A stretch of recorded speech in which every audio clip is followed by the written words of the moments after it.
ओम नमः शिवाय। दोस्तों स्वागत है आप सभी का आपके अपने चैनल खुशहाल ज़िंदगी में।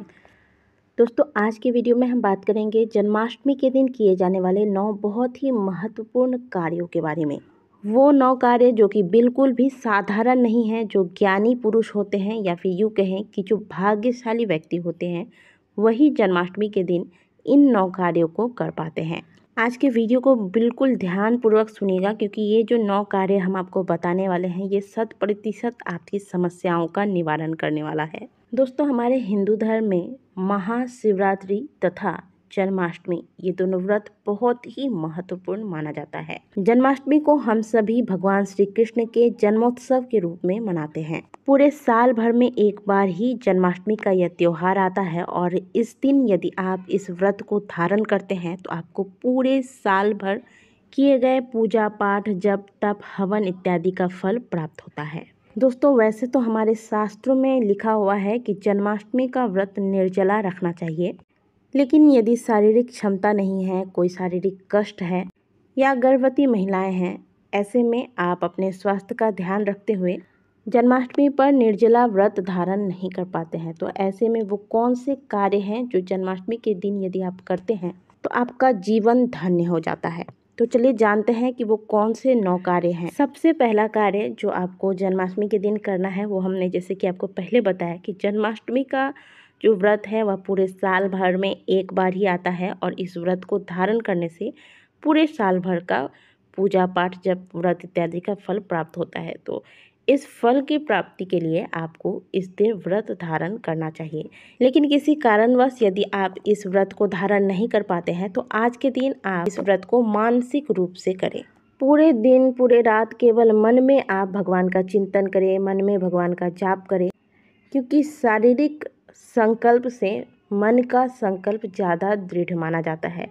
हाँ, लेकिन अगर आप सक्षम हैं शारीरिक रूप से तो आज के दिन व्रत अवश्य करें, क्योंकि कलयुग में यह व्रत कल्याणकारी माना गया है। सभी प्रकार के कष्टों को दूर करने वाला यह व्रत माना गया है। देवकी और वासुदेव के कष्टों को श्री कृष्ण भगवान ने ही दूर किया था, और यदि कलयुग में इस व्रत को कोई व्यक्ति धारण कर लेता है पूरे नियमों के साथ, तो उसके भी समस्त कष्टों को भगवान श्री कृष्णचंद्र अवश्य दूर करते हैं। लेकिन बाल वृद्ध रोगी इन्हें व्रत करने की कोई आवश्यकता नहीं है। आप शारीरिक चेष्टा ना करते हुए मानसिक रूप से भगवान को समर्पित हो जाएं। आज के दिन आप मन ही मन केवल भगवान का चिंतन करें, मन में कोई बुरे विचार न लाएं। अगला चीज़ दोस्तों, यदि आपके किसी कार्य में बहुत दिनों से रुकावट आ रही है तो ऐसे में आप अपने घर के आसपास कोई भी अगर राधे कृष्ण का मंदिर है तो ऐसे मंदिर में जाएं और भगवान श्री राधे कृष्ण को पीले पुष्पों की माला अर्पित करें।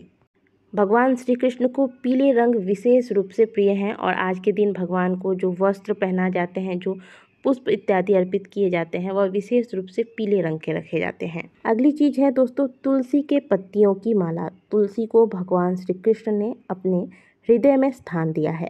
जन्माष्टमी के दिन रात के 12 बजे जब भगवान का जन्म होता है, प्राकट्य होता है, इसके बाद भगवान को स्नान कराने के बाद उनके श्रृंगार के वक्त यदि आप तुलसी के पत्तियों की माला बनाकर उन्हें यह माला अर्पित करते हैं, इससे उनका श्रृंगार करते हैं और यह माला भगवान को अर्पित करते वक्त, पहनाते वक्त आपकी जो कामना है वह कृष्ण भगवान से कहें। तुलसी के पत्तियों की माला भगवान को अर्पित करने मात्र से उस जातक पर भगवान श्री कृष्ण की कृपा बरसने लगती है। तो इस समय आपको बड़े ही आसानी से तुलसी पत्ते प्राप्त हो जाएंगे। तो ये उपाय आप आज के दिन अवश्य कर लें। अगली चीज़ आपको बता दें कि मोर पंख भगवान श्री कृष्ण को जन्माष्टमी के दिन अर्पित करने का अपना एक अलग ही महत्व है और अधिकांश लोग आज के दिन भगवान कृष्ण को मोर पंख अर्पित करते भी होंगे। लेकिन आपको एक बात और बता दें कि यदि पति पत्नी में आपस में तालमेल नहीं बैठता है, आपस में बनती नहीं है, तो ऐसे में आज के दिन एक मोर पंख लाकर भगवान श्री कृष्ण के चरणों में अर्पित करके फिर इसे उठाकर अपने बेडरूम में लगाएं, तो इससे पति पत्नी के बीच का आपसी तालमेल ठीक होने लगता है। घर के मुख्य द्वार के पास यदि आप मोर का पंख लगाते हैं तो इससे आपके घर के अंदर कभी भी नेगेटिव एनर्जी का प्रवेश नहीं होगा तथा भगवान कृष्ण की कृपा आपके पूरे परिवार पर बनी रहेगी। अगली चीज़ है दोस्तों, रात्रि 11 बजे से लेकर 12 बजे तक, जब भगवान श्री कृष्ण का जन्म होता है तब तक श्रीमद् भागवत गीता का पाठ करना अपने आप में इतना अधिक पुण्य फलदायी होता है कि इसका कोई वर्णन ही नहीं किया जा सकता।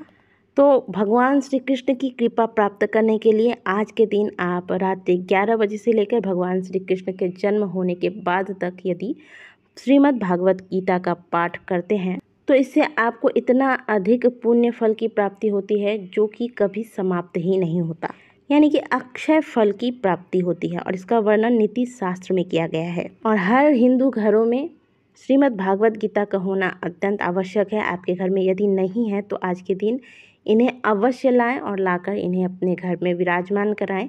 कहा जाता है कि जीवन की ऐसी कोई समस्या नहीं जिसका समाधान श्रीमद् भागवत गीता में भगवान श्री कृष्ण ने ना बताया हो। और भगवान कृष्ण का साक्षात स्वरूप है श्रीमद् भागवत गीता। इसीलिए आज के दिन इनका पाठ करें, इनका अध्ययन करें। और अगर आपके घर में नहीं है तो इन्हें लेकर आएं। यदि आपके जीवन में बहुत ज़्यादा कष्ट है तो आज के दिन आप नारायण कवच का पाठ करें। साथ ही आज के दिन गजेंद्र मोक्ष का पाठ करना व्यक्ति के समस्त प्रकार के बाधाओं को, कष्टों को दूर करने वाला होता है। इसका पाठ करने से जीवन में किसी भी प्रकार की समस्या आ रही होती है, व्यक्ति धीरे धीरे इन समस्याओं से बाहर निकल आता है। और ये पाठ आपको रात्रि भगवान श्री कृष्ण के जन्म के समय ही आपको यह पाठ करना है। जब गजराज बहुत ज़्यादा बड़ी मुसीबत में फंस गए थे, बहुत ज़्यादा परेशान हो गए थे, उनका साथ उनके सभी साथियों ने छोड़ दिया था, तब उन्होंने केवल और केवल गोविंद का स्मरण किया। बहुत ही करुण स्वर में उन्होंने भगवान विष्णु का स्मरण किया, भगवान विष्णु को पुकारा। और जैसे ही भगवान विष्णु को गजराज ने पुकारा, उन्होंने तुरंत वहां आकर उस गजराज की रक्षा की। साथ ही आप चाहें तो आज के दिन गोपी गीत का भी पाठ कर सकते हैं। और ये सभी पाठ भगवान के भक्तों द्वारा बहुत ही करुण पुकार के साथ भगवान को स्मरण करते हुए किया जाता है। तो बिल्कुल करुण आवाज़ के साथ, बिल्कुल सॉफ्टनेस के साथ आप इस पाठ को करें, मन में बिल्कुल विश्वास के साथ कि अब मेरे प्रभु मेरी रक्षा के लिए अवश्य आएंगे।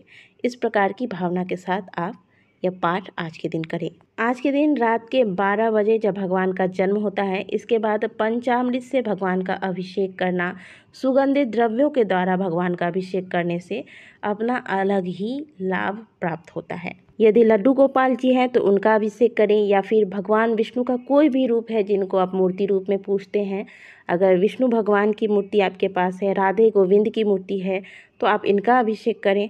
और अगर फोटो में आप पूजा करते हैं तो आप पूरे दिन में कभी भी मंदिर जाकर भगवान का अभिषेक करा सकते हैं, और फिर रात्रि के वक्त आप फोटो में विधि पूर्वक पूजा करें।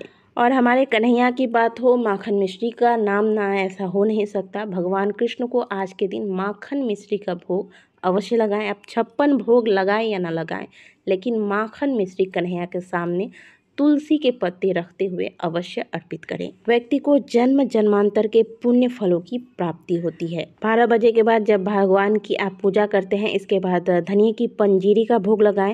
आज के दिन गौ सेवा का अपना अलग ही फल प्राप्त होता है।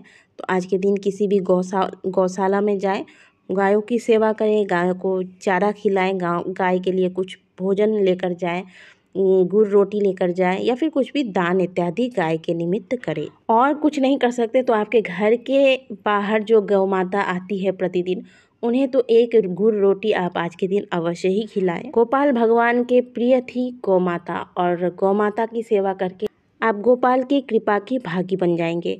तो आज के दिन आपको ये 9 कार्य अवश्य करना चाहिए, बिल्कुल पवित्र मन के साथ, ना ही किसी के प्रति कोई दुर्भाव ना रखें। एकदम पवित्र मन के साथ आज के दिन आप इन कार्यों को करें। अगर आप 9 के 9 कार्य नहीं कर सकते तो कम से कम 4-5 जो भी जितना आपसे बन सके उतना तो आज के दिन इनमें से, इन 9 कार्यों में से कार्य अवश्य करें। वीडियो अच्छी लगी है तो वीडियो को लाइक जरूर कीजिएगा, कमेंट बॉक्स में जय श्री कृष्ण अवश्य लिखिएगा। मिलते हैं आपसे अगले वीडियो में, तब तक के लिए ओम नमः शिवाय, हर हर महादेव।